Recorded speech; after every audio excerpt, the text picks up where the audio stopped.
বন্ধুরা, তোমরা সবাই কেমন আছো? আমি মোটামুটি ভালোই আছি। মোটামুটি বলতে আমার প্রচণ্ড ঠান্ডা লেগেছে। আমার গলার আওয়াজ শুনেই তোমরা বুঝতে পারছো। তো দুদিন হলো খুবই গলা ধরে গিয়েছে, ঠান্ডা সর্দি করেছে। তো যাই হোক, দেখো বন্ধুরা, এই ভিডিওটা হলো সোমবারে, শ্রাবণ মাসে প্রথম সোমবার।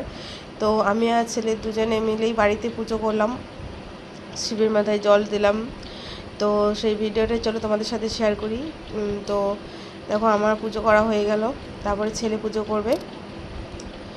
তো এটা হচ্ছে আমাদের ঠাকুর ঘর, দেখো ছোট্ট মতো ঠাকুর ঘর। তো বাইরে যাওয়ার কোনো বাইরে বলতে আমাদের শিব মন্দির আছে গ্রামে, সেখানে যাব ভাবছি। তো ছেলে বলছে যে যে মা চলো দুজনে মিলেই যাই। তো আমি বললাম, ঠিক আছে চলো যাই। তো দেখো, ছেলে এদিকে পুজো করে নিচ্ছে, আমি পুজো করে নিলাম। তো আর এত বৃষ্টি হচ্ছে বন্ধুরা, কি বলবো, বলার নেই। বৃষ্টিতে ভিজে ভিজে দুজনে গিয়েছিলাম। তো আমাদের বাড়িতে পুজো করার পর চলে এসেছি কাকিমাদের বাড়িতে। কাকিমা বললো আমাদের শিবটা একটু দিয়ে দাও, কারণ কাকিমা ঠাকুর জল দেওয়া হয়ে গেছে অনেকক্ষণ, যেহেতু দুধ তো আনতে দেরি হয়েছিল, সেই জন্য কাকিমা বললো আমাদের শিবে একটু দিয়ে দাও। তো দেখো, আমি দিয়ে দিয়েছি কাকিমাদের বাড়িটা, বড় কাকিমাদের। তো আর বৃষ্টিতে বন্ধুরা নাজেহাল অবস্থা, ভিজে ভিজে ছাতা না নিয়েই দুজনে চলে গিয়েছিলাম। আমি আর ছেলে, দেখো আমি আর ছেলে দুজনে বেরিয়ে পড়েছি ভিজে ভিজে আর কি।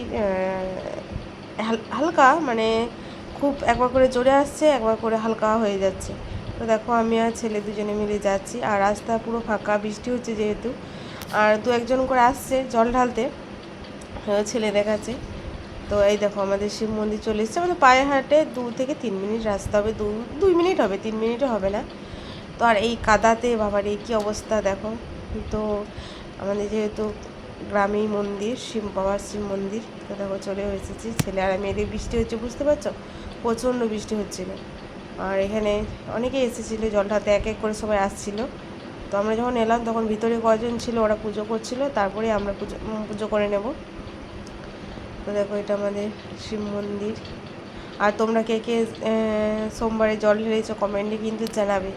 আর আমার গলাটা তোমরা এখন ইগনোর করো, কেননা আমার গলার আওয়াজ খুবই খারাপ হয়ে গিয়েছে, প্রচণ্ড ঠান্ডা। আমি সেইভাবে তোমাদেরকে সেজন্য কোনো ভিডিও দিতে পারছি না, ভিডিওটা ছিল বলে আমি এডিট করে তোমাদেরকে দিতে পারলাম। তো দেখো, আমাদের এখানে পুকুরে জল নিয়ে নিলাম।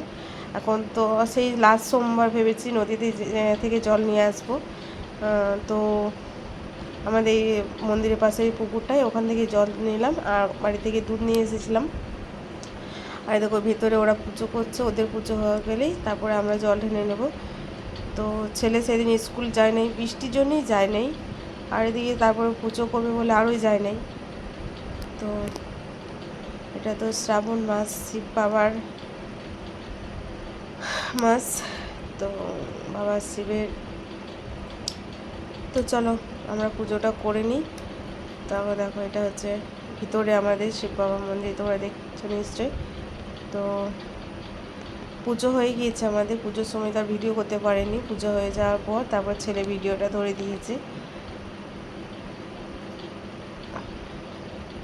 তারপরে এক এক করে সবাইকে জল দুধ যেগুলো বটে সেগুলো সেভাবে পুজো করে নিলাম। আর পুরোহিত মশাই ছিল, পুরোহিত মশাই পুজো করিয়ে তারপর বাইরে গেল। তো তারপরে ছেলে, আমার পরে ছেলেও পুজো করবে। আর এত বৃষ্টি হয়েছিল, বলার নেই বন্ধুরা। এই আমরা পুজো করছি আর বাইরে ঝমঝম ঝমঝম করে বৃষ্টি হচ্ছে। শ্রাবণ মাসে প্রথম সোমবার, বৃষ্টি তো হবেই। আর বাবা শিবের সোমবার, বৃষ্টি ওই জন্যে আরও বেশি করে হয়েছে প্রথম সোমবার। তো দেখো, এদিকে ছেলেও পুজো করে নিচ্ছে, ছেলেকে আমি বলে বলে দিচ্ছি যে এই করো ওই করো। তো এক এক করে ছেলেও পুজো করে নিচ্ছে। আর আমরা পুজো করার পর আর ফাঁকাই ছিল, তারপর আরেকজন এসেছিলো, সবাই এক এক করে আসছে, অনেকে ভোরে পুজো করে চলে গিয়েছে। আর এদিকে নন্দী আমাদের, দেখো ছেলে পুজো করছে। আর সবাই ভোরে অনেকেই পুজো করে চলে গিয়েছে আমাদের গ্রামে। জিজ্ঞেস করলাম, বলছে হ্যাঁ অনেকেই চলে গিয়েছে, সবাই সবার মতো আর কি। তো আমার যখন সময় হয়েছে আমি এসেছি, তাদের সময় তারা চলে গিয়েছে। তো লাস্ট সোমবার আশা করি সবার সাথে একসাথে দেখা হবে, তখন সবাই নদী থেকে জল নিয়ে আসে, খুবই মজা হয়। তোমাদেরকে আমি সে ভিডিও শেয়ার করবো লাস্ট সোমবারে, দেখবে। তো দেখো, ছেলে আমার এখন কানে কানে নন্দী বাবাকে কি বলছে, হ্যাঁ, তো লাগাল পেছে না, ওই জন্য উঠে পড়েছে। তো তো যাই হোক, দেখো আমরা ভিজে ভিজে পুজো করা হয়ে গিয়েছে, পুজো করার পর এবার ভিজে ভিজে বাড়ি চললাম। আর এই কাদাতে একদম নাজেহাল অবস্থা, দেখো প্রচণ্ড কাদা। আমাদের এই রাস্তাটাই শুধু এখন অবধি ঢালাই করা হয়নি, অর্ধেক হয়ে আছে, বুঝতে পারছো, এই অর্ধেকই হয়ে আছে। আর এই পথ থেকে আর ঢালাই হয়নি, মানে রাস্তাটাও করা হয়নি। তো আশা করি এবার হয়ে যাবে শিব মন্দিরের এদিকে। তো কেমন লাগলো জানিও, বাই।